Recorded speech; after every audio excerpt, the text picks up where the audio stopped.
So this is my final build. I've been putting this video off for at least 2 months now.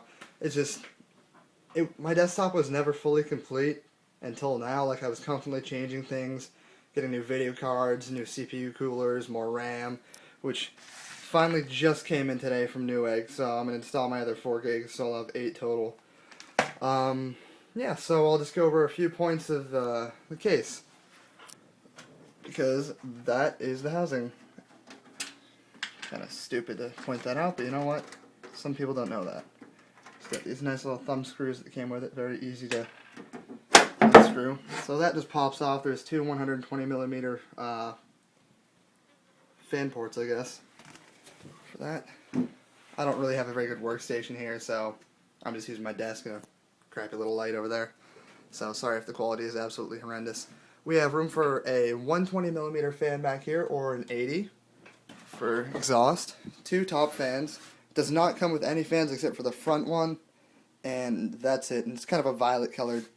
It's the NZXT Beta Evo case, so you have room for a 120mm fan, or a 140, or a 240mm radiator, or just, I have 2 120mm fans up here. They were like $10 each, so it didn't cost too much. And then over here I have a 120 for the intake, and then another 120 for pulling out, so a push-pull configuration on my Corsair H50 water cooler. You have, let's just take a look at the back so you can see what it looks like. You can't really see it anyways. So the PSU mounts on the bottom, and you can't really see it here, but there's a small gap right here, and there's a vent on the bottom, so it pulls air up through the bottom, pushes it out the back. And there's a dust filter that you can take out and clean, but it's kind of hard to get to. It looks like you have to take out the power supply to clean it, so it's kind of pointless. And so fans in here are 120. I don't know if you can change it. I mean, like, change the size, but I know you can change the fan out. That comes nice. It routes the cable out back. Okay, I'm going to set the case down now. Hold on. So you can see all the fun little features. Oop, smashed my phone. So, if you look at it, we have, right here, we have some holes to go under the motherboard tray for cable management. Comes up here, here, and over here under all this crap right here. Like, you can't really see it because of the fans, but it pops up there. It's very convenient for running cables, the fans, and the, if you had water cooling, you could, I guess you couldn't really run it through there, but gives you about a 1/4 inch of room. Right here you have your drive bays. You have room for 4 drives here. No, 5 here, 1 there. Then you have room for 4 5¼ inch drives.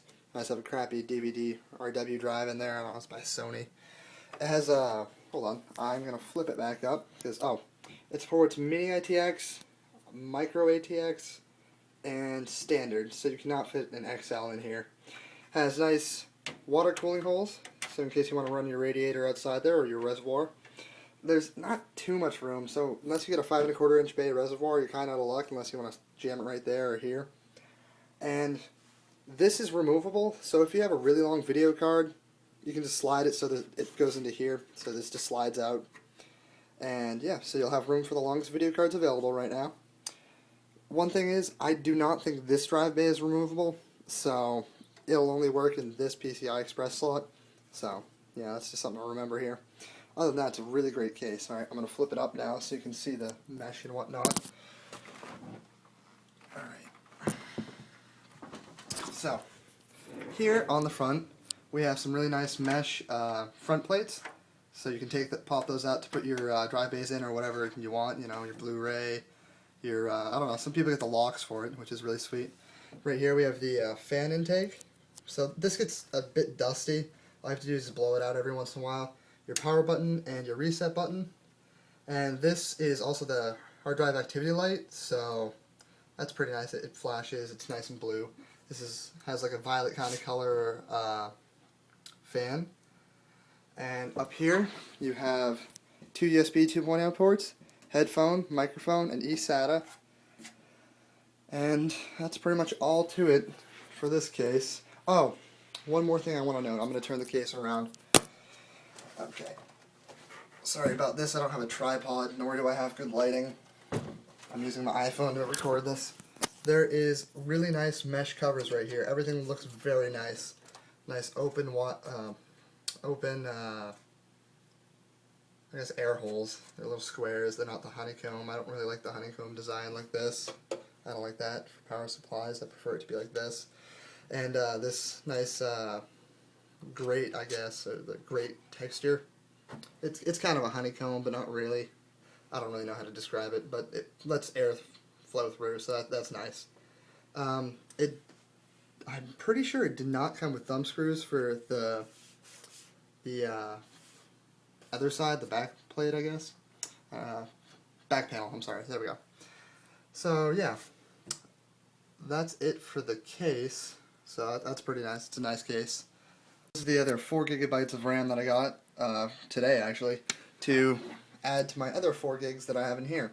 It is the G.Skill Ripjaws DDR3 dual channel gaming memory for compatible with Sandy Bridge and AMD AM3 CPUs, which is very nice. Running at 1.6 gigahertz. I've had some problems with the clock rates, the clock rate of the RAM. It keeps reporting it at like 700 megahertz or 667 for some reason. So I'm trying to tweak some settings in the BIOS to get it up to 1.6. It's really crushing my benchmarks and whatnot. So I'm going to install this, and then I will talk about the specs of the PC. There we go. Now I just put the other 4 gigs of RAM in, so now I have 8 gigabytes of DDR3 RAM, which is going to be very nice. So for cooling for the CPU, I have the Corsair H50 water cooler in a push-pull configuration. I bought a new fan for it because the one that came with it kind of died. Or it didn't die, but it made some really, really, really annoying ticking noises.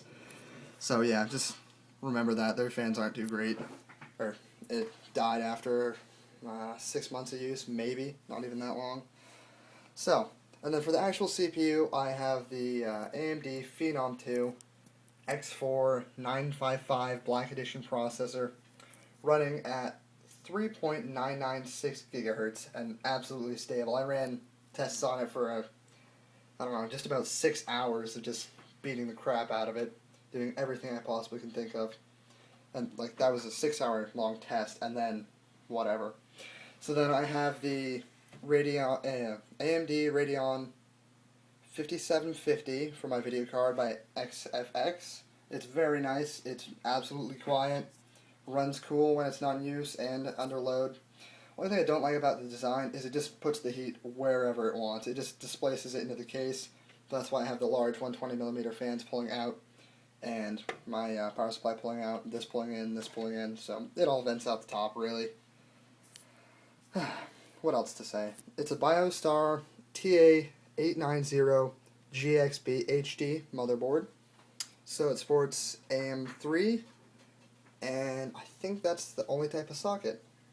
So I don't think it supports AM2 CPUs. I don't know if it's backwards compatible. It has 6 gigabit SATA ports, I believe. And one of them, the black, is used up to the eSATA on the top. 3 USB headers on the motherboard. HD audio to the front, and it has 5.1 HD audio on the motherboard.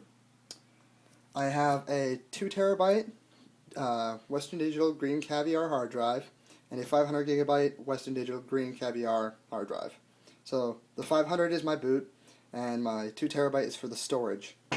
They're only 5,400 RPM, so they're not incredibly fast, but I'm kind of waiting and saving my money for SSDs to get mainstream, or at least so I can afford something bigger than 30 gigs for less than $100 and has nice read and write speeds. So, yeah. Then I have my RaidMax 530 watt blue LED power supply. You can't really see it because it mounts on the bottom, and the fan vent is right here.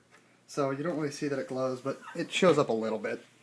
Then I have my just crappy DVD RW drive here. No Blu-ray. I don't really care for Blu-ray. Too expensive. Never really caught on for me. Yeah, so that's pretty much my system. I got my big exhaust fans, my cooler, my RAM, video card, drives, and that's a nice case. I'm going to boot this up and see if my RAM works. See if my desktop works, and then I will report back.